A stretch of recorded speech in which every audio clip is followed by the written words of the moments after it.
The gymnasium smelled of sweat, cheap coffee, and decades of disappointment. Fluorescent lights flickered overhead, casting harsh shadows across the faces of 30 men who had once been America's finest. Now, at the Riverside Veterans Community Center in rural Montana, they were just forgotten names on government paperwork. Colonel Marcus Webb, 62 years old with silver hair cut military short, stood before the group. His left leg, the prosthetic one, ached in the October cold. Around him sat men ranging from 55 to 73. Vietnam veterans, Gulf War survivors, men who had bled for their country and received little more than a handshake and a disability check in return. The community center director, a young man named Brad Hutchins, 28 and fresh from a nonprofit management degree, addressed them with barely concealed disdain. He held a clipboard like a shield. You guys need to understand the reality here. The state is cutting funding. Your program costs taxpayers $60,000 annually. The Youth Sports Initiative serves 15,000 kids. 15,000 futures versus 30 old soldiers who've already lived their lives. Marcus felt his jaw tighten. Beside him, Jimmy Rodriguez, a 60-year-old former Marine with burn scars covering half his face, gripped the armrest of his wheelchair. Brad continued, his voice dripping with the casual cruelty of someone who had never missed a meal or heard gunfire. The board meets in 3 weeks. Unless you can prove your value exceeds theirs, this center closes. Honestly, I've seen the numbers. You're done. This is just a formality. A murmur rippled through the veterans. Some stared at the floor. Others exchanged glances heavy with resignation. They had fought impossible battles before, but this felt different. How do you fight bureaucracy? How do you prove your worth to people who see you as expired products? Marcus stood slowly, his prosthetic leg clicking softly. His voice, when it came, carried the weight of 38 years of service. With respect, Brad, we've heard that before. Different war, same song. Brad smirked. This isn't a war, Colonel. It's simple economics. Those kids represent the future. You represent the past. The past doesn't get funding anymore. The words hung in the air like gun smoke. Marcus looked at his brothers. Tommy Chun, 70, who still had nightmares about Da Nang. Isaiah Washington, 65, who had lost 3 fingers defusing IEDs in Kuwait. Rafael Santos, 58, whose PTSD was so severe he hadn't slept through the night in 20 years. These men gathered here 3 times a week. They played cards, shared meals, attended group therapy. For many, this center was the only thing standing between them and complete isolation. Suicide rates among older veterans were astronomical. Marcus knew because he had talked down 4 men from ledges, literal and metaphorical, in the past year alone. After Brad left, slamming the door with unnecessary force, silence settled over the group like snow. Jimmy wheeled closer to Marcus. So that's it? We just roll over? Marcus walked to the window. Outside, he could see the elementary school across the street. Kids in bright jackets played on the playground, their laughter carrying on the wind. 15,000 of them in the district. 30 veterans here. The math was cruel. But Marcus had not survived 3 tours in Vietnam, the loss of his leg in Khe Sanh, and 40 years of carrying invisible wounds just to surrender to a kid with a clipboard. He turned back to face his men. Every eye was on him. Gentlemen, I have an idea. This is going to sound crazy. It's going to require every one of us to step up in ways we haven't in years. But if we pull it off, we won't just save this center. We'll remind this town what service actually means. Tommy Chun leaned forward, interest flickering in his weathered eyes. I'm listening. Marcus pulled out a chair and sat down, gathering the circle closer. His voice dropped to the tone he had used in bunkers when planning missions. That youth sports program serves 15,000 kids, right? What if we showed them that 30 veterans could serve those same 15,000 kids better than any sports program ever could? Isaiah Washington frowned. How? We're broken men, Marcus. Half of us can't walk right. Most of us can't sleep right. What do we have to offer kids? Marcus smiled for the first time in weeks. Everything, Isaiah. We have everything. We've lived through hell and came out the other side. We know about discipline, resilience, sacrifice, honor. We know what it means to stand up when everything in you wants to fall down. Those kids? They need that more than another basketball league. The room stirred with something that had been absent moments before: hope. Rafael Santos spoke up, his voice rough from years of chain smoking to quiet his nerves. What exactly are you proposing? Marcus stood again, energy flowing back into his tired bones. We have 3 weeks. In 3 weeks, we're going to launch the most ambitious youth mentorship program this state has ever seen. We're going to reach every single one of those 15,000 kids. And we're going to prove that 30 aging warriors are worth more than any bureaucrat can calculate. The next morning, Marcus called an emergency meeting at 6 a.m. 28 veterans showed up. 2 were in the hospital. The turnout itself felt like a small victory. Marcus had spent the night drafting a plan on notebook paper, his handwriting shaky from the tremor he'd developed after the war. Now he spread those pages across the community center's single wooden table. Here's what we're up against. We have 21 days to create a program impressive enough to convince the school board, the city council, and 15,000 families that we matter. Tommy Chen poured himself coffee from the ancient percolator. Marcus, most of us can barely handle our own demons. How are we supposed to help kids? The question landed heavy. Marcus knew Tommy spent 3 nights a week awake, pacing his apartment, reliving firefights from 50 years ago. He knew Isaiah sometimes forgot where he was, lost in flashbacks. He knew Rafael had been arrested twice for public intoxication, trying to drown memories that refused to die. But he also knew something else. Because we survived Tommy. That's why. Every kid in this district faces battles we understand. Poverty, violence, broken homes, hopelessness. Maybe we can't fix ourselves completely, but we can sure as hell help them navigate what we've already been through. The room remained silent, doubt thick as winter fog. Then Jimmy Rodriguez wheeled forward, his scarred face set with determination. I'm in. My grandson is 12. He's angry all the time, getting into fights. His father, my son, died in Afghanistan. The boy doesn't talk to anyone. If there's a chance I can reach him, reach kids like him, I'll do it. One by one, hands went up. 30 aging warriors, bodies broken but spirits not yet extinguished, committed to an impossible mission. The problems began immediately. Marcus called the school district superintendent, Dr. Helen Morrison. She laughed when he explained the proposal. Colonel Webb, with all due respect, you're talking about putting traumatized veterans around children. Do you understand the liability? The optics? Parents will lose their minds. Marcus pressed on. We're talking about mentorship, life skills, character building. 1 veteran paired with each school, working with counselors and teachers. Dr. Morrison's voice turned cold. The answer is no. Don't waste my time or yours. He called the mayor's office. The assistant who answered was dismissive. The mayor supports the Youth Sports Initiative. It's already decided. He reached out to local businesses for funding. 12 said no before he finished his pitch. 3 didn't return his calls. By day 5, they had no official approval, no funding, and no access to the schools. Brad Hutchins stopped by the center with a smug expression. Heard you're trying to play hero, Colonel. Let it go. You're making this harder on everyone. That evening, Marcus sat alone in the empty gymnasium. His leg ached, his head pounded. For the first time since conceiving the plan, he wondered if they were truly useless after all. Marcus stared at his phone, scrolling through another rejection email, when the gymnasium door creaked open. A woman in her 40s entered, wearing a McDonald's uniform and carrying a backpack that had seen better years.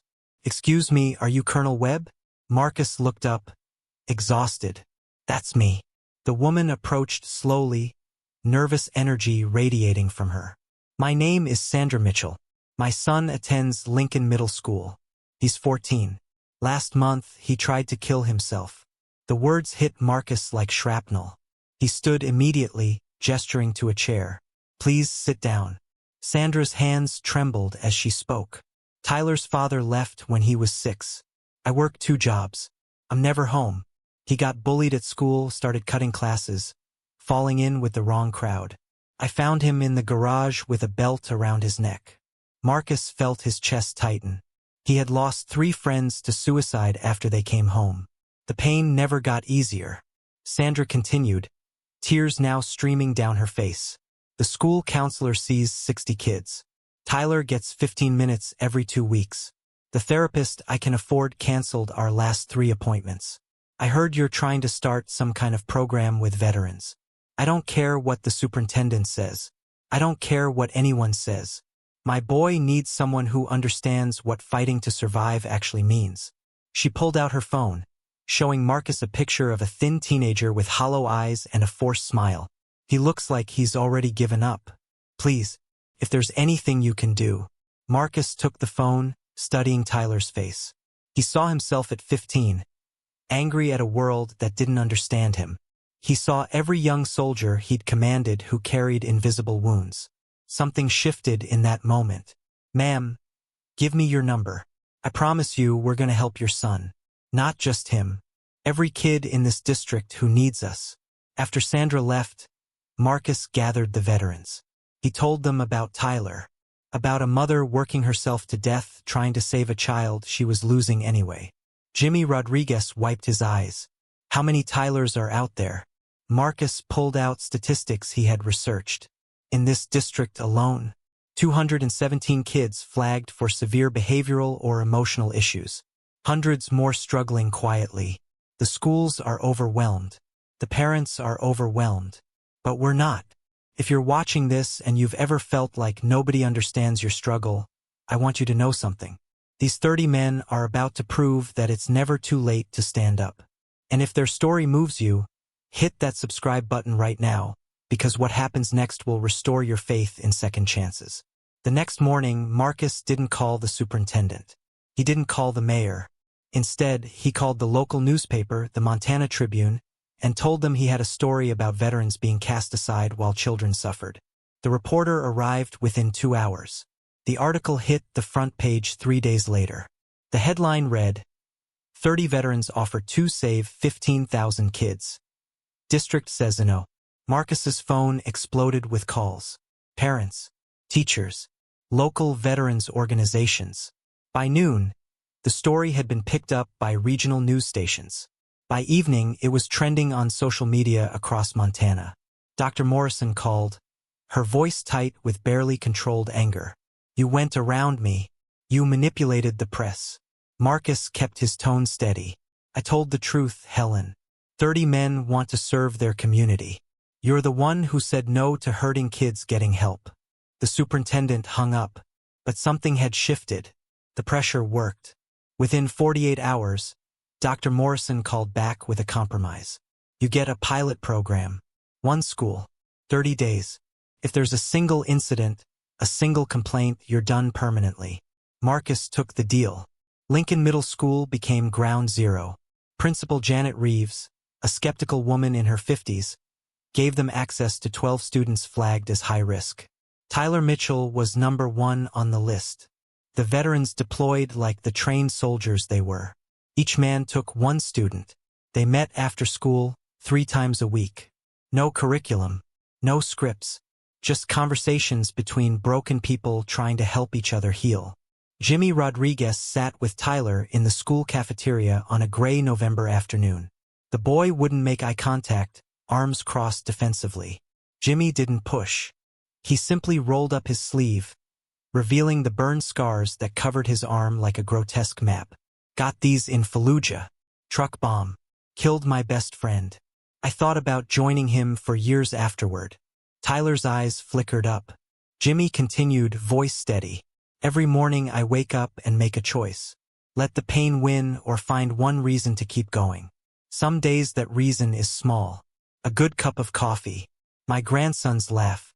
Some days I can't find a reason at all. But I keep looking. Tyler's voice came out barely above a whisper. Does it get easier? Jimmy met his eyes directly. No, kid. But you get stronger. Across town, Isaiah Washington taught a troubled 15-year-old named Marcus how to box, channeling rage into discipline. Rafael Santos helped a girl named Emma whose father was an alcoholic, sharing his own journey toward sobriety. 3 months sober after 20 years of hell. The transformations weren't immediate or miraculous. They were small, incremental. A kid who started showing up to class. Another who stopped getting into fights. Tyler began talking to his mother again. 2 weeks into the program, Principal Reeves pulled Marcus aside. Her eyes were wet. I've been in education for 27 years. I've never seen anything like this. These kids are responding to your men in ways professional counselors couldn't achieve in months. Marcus felt something he hadn't felt in years. Purpose. The school board meeting was scheduled for the following Tuesday. The veterans had 8 days to prove their worth to 15,000 families. They were ready. The school board meeting room overflowed with people. Every seat filled. Parents lined the walls. Veterans stood at attention in the back, wearing whatever uniforms still fit their aging bodies. Marcus sat in the front row, his heart pounding harder than it had in any firefight. Brad Hutchins presented first, armed with PowerPoint slides and budget projections. The Youth Sports Initiative serves 15,000 children with proven programs. Swimming, soccer, basketball, physical fitness, teamwork, college scholarships. The numbers speak for themselves. Polite applause followed. Then it was Marcus's turn. He stood slowly, refusing the microphone at first, letting his voice carry the way it had across battlefields. Board members, 3 weeks ago I was told that 30 aging veterans were useless compared to 15,000 kids. That our time had passed. That the math was simple. He paused, looking directly at Brad. But here's what that math missed. Marcus gestured, and Sandra Mitchell stood from the audience. This is Sandra Mitchell. Her son Tyler tried to take his own life 2 months ago. The school system, overwhelmed and underfunded, couldn't help him. We could. Tyler stood beside his mother, no longer the hollow-eyed boy from the photograph. He looked at Jimmy Rodriguez and nodded, a gesture of respect that needed no words. One by one, parents stood. 12 families. 12 children whose lives had changed in 30 days. Principal Janet Reeves approached the microphone, uninvited. I need to say something. I fought against this program. I thought traumatized veterans had no business around vulnerable children. I was wrong. Her voice cracked with emotion. These men didn't just mentor kids. They saved them. I have a student who hasn't spoken in class for 2 years. Last week, she read her essay aloud about resilience, inspired by the veteran who meets with her every Tuesday. I have a boy who was headed toward expulsion. He's now tutoring younger students because a Marine taught him that strength means protecting others, not hurting them. The room had gone completely silent. Marcus pulled out a folder. In 30 days, with zero budget, we reached 12 high-risk students. Attendance up 60%. Behavioral incidents down 85%. But here's what matters more than statistics. He held up drawings, letters, photographs. These are thank you notes from kids who finally have someone who understands their pain, who doesn't judge them, who shows them that surviving trauma doesn't make you weak, it makes you a warrior. Marcus's voice grew stronger. You want to serve 15,000 kids? Give us the resources. We'll expand to every school in this district. We'll train volunteers. We'll build a network of veterans helping youth across Montana. 30 men became 12 mentors. 12 mentors changed 12 lives. Imagine what we could do with real support. Board member Caroline Zhang wiped her eyes. She looked at her colleagues, then at Marcus. Colonel Webb, this board votes to approve full funding for the Veterans Youth Mentorship Program. $60,000 annually with expansion provisions. The room erupted in applause. 18 months later, the Riverside Veterans Community Center looked nothing like the forgotten gymnasium where 30 aging warriors had once faced extinction. Fresh paint covered the walls. Banners hung from the ceiling displaying the program's motto, "From service to service." Photographs lined the hallways, veterans standing beside the students they mentored, both groups wearing expressions of hard-won pride. Marcus stood at the window of his new office, watching the afternoon mentoring sessions. The program had expanded to all 17 schools in the district. 83 veterans now participated, including younger Iraq and Afghanistan veterans who had found purpose alongside their older brothers in arms. Jimmy Rodriguez wheeled past, Tyler Mitchell walking beside him. The teenager, now 16, had just been accepted to Montana State University with a full scholarship. He wore a jacket with the Marine Corps emblem, a gift from Jimmy. The two were headed to speak at a middle school assembly about overcoming adversity. Tyler paused at Marcus's door. "Colonel, just wanted to say thanks again. For everything." Marcus smiled. "Thank your mom, son. She's the one who believed when nobody else did." After they left, Sandra Mitchell appeared, no longer wearing a McDonald's uniform. The program had hired her as administrative coordinator. She had quit both jobs, finally able to be present in her son's life. She handed Marcus a manila folder. "The governor's office called. They want to replicate our model statewide. 15 other counties are requesting veterans to launch similar programs." Marcus opened the folder, scanning the official letterhead. What started as 30 forgotten men fighting for survival had become a blueprint for healing across Montana.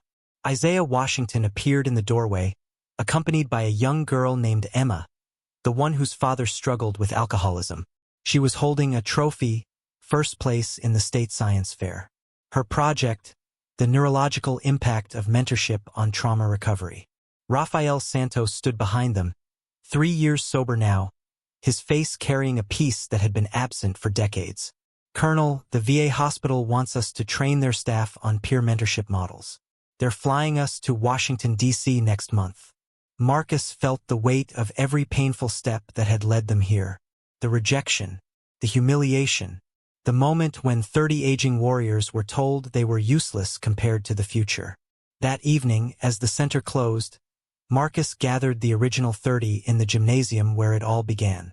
Some had passed away. Others had joined. But the core remained. "Gentlemen, we were told we were the past. That we didn't matter anymore. That 30 broken men couldn't compete with 15,000 kids." He raised a glass of sparkling cider, his voice thick with emotion. "But we didn't compete. We served. And in serving, we proved that warriors never stop fighting. We just choose different battles." The men raised their glasses. Outside, the sun set over Montana, casting golden light across a community center that had become a sanctuary, a place where the broken came to heal by helping others carry their burdens, where 30 aging warriors had built something that would outlive them all.